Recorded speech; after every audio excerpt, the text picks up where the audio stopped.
Hi all ಇಲ್ಲಿ ಹೇಗಿದ್ದೀರಾ? ನಾನು ನಿಮ್ಮ ರಚಿತಾ ಶ್ರೀನಿವಾಸ್. ಇವತ್ತು ಸ್ವಲ್ಪ ತಲೆನೋವುತ್ತಿತ್ತು ಅಂದ್ಬಿಟ್ಟು ಕಾಫಿ ಮಾಡ್ಕೊತಿದ್ದೆ. ಸಾಮಾನ್ಯವಾಗಿ ಕಾಫಿ ಎಲ್ಲ ನಾನು ಕುಡಿಯೋಲ್ಲ. ಏನಾದ್ರು ಜಾಸ್ತಿ ತಲೆನೋವುತ್ತಿದ್ರೆ ಮಾತ್ರ ಕಾಫಿ ಕುಡಿತೀನಿ ಅಷ್ಟೇ. ಅದು ಜಾಸ್ತಿ ಹೆಲ್ತ್ಗೂ ಒಳ್ಳೆಯದಲ್ಲ ಅಂದ್ಬಿಟ್ಟು. ಇನ್ನು ಇವತ್ತಿನ ಅಡುಗೆಗೆ ಮೊಸೊಪ್ಪು ಮಾಡ್ಕೊತಿದ್ದೀನಿ. ಸಾಮಾನ್ಯವಾಗಿ ಬೇಳೆ ಹಾಕಿ ಜಾಸ್ತಿ ನಾನು ಮೊಸೊಪ್ಪು ಮಾಡ್ಕೊತಿದ್ದು. ಇನ್ನು ಇವತ್ತು ಅವರೇ ಬೇಳೆ ಹಾಕಿ ಮಾಡ್ಕೊತಿದ್ದೀನಿ. ಇನ್ನು ಅವರೇ ಬೇಳೆ ಸ್ವಲ್ಪ ತಗೊಂಡು ತೊಳೆದ್ಬಿಟ್ಟು ಚಕೋತ ಸೊಪ್ಪು ಮತ್ತು ದಂಟಿನ ಸೊಪ್ಪು ಅಂತ ಬರುತ್ತಲ್ಲ, ಇವತ್ತು ಆ ಸೊಪ್ಪು ಬಳಸ್ಕೊಂಡು ಮೊಸೊಪ್ಪು ಮಾಡ್ಕೊತಿದ್ದೀನಿ.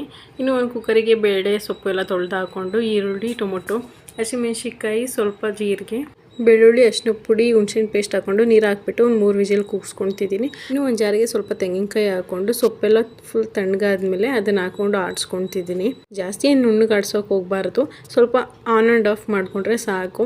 ಇನ್ನು ಸೊಪ್ಪು ಬೇಯಿಸ್ಕೊಂಡಿರೋ ನೀರಿಗೇನೆ ಆಡಿಸಿರೋದನ್ನ ಹಾಕ್ಕೊಂಡು ಉಪ್ಪು ಹಾಕ್ಕೊಂಡು ಸ್ವಲ್ಪ ಕುದಿಸ್ಕೊಂಡಾದ್ಮೇಲೆ ಒಗ್ಗರಣೆಗೆ ಸಾಸಿವೆ, ಕರ್ಬೇವಿನ ಸೊಪ್ಪು, ಒಣಮೆಣ್ಸಿನ್ಕಾಯಿ, ಬೆಳ್ಳುಳ್ಳಿ, ಈರುಳ್ಳಿ ಹಾಕ್ಕೊಂಡು ಒಗ್ಗರಣೆ ಕೊಟ್ಕೊತಿದ್ದೀನಿ. ಸಾಮಾನ್ಯವಾಗಿ ನಾನು ಫಸ್ಟೇ ಒಗ್ಗರಣೆ ಕೊಡ್ತಿದ್ದೆ, ಇವಾಗ ಲಾಸ್ಟಲ್ಲಿ ಒಗ್ಗರಣೆ ಕೊಟ್ಕೊತಿದ್ದೀನಿ. ಇನ್ನು ಅದು ಕಾಂಬಿನೇಷನ್ ಮುದ್ದೆನೇ ಚೆನ್ನಾಗಿರೋದು. ಮುದ್ದೆನೂ ಮಾಡ್ಕೊಂಡಾಯಿತು. ಇನ್ನು ಊಟ ಎಲ್ಲ ಮುಗಿಸ್ಕೊಂಡು ವಾಕಿಂಗ್ ಮಾಡ್ಕೊಂಬರೋದ ಅಂತ ಹೊರಗಡೆ ಹೊರಟ್ವಿ. ಈ ನೈಟ್ ಟೈಮಲ್ಲಿ ವಾಕಿಂಗ್ ಮಾಡೋದೇ ಒಂಥರ ಚೆನ್ನಾಗಿರುತ್ತೆ.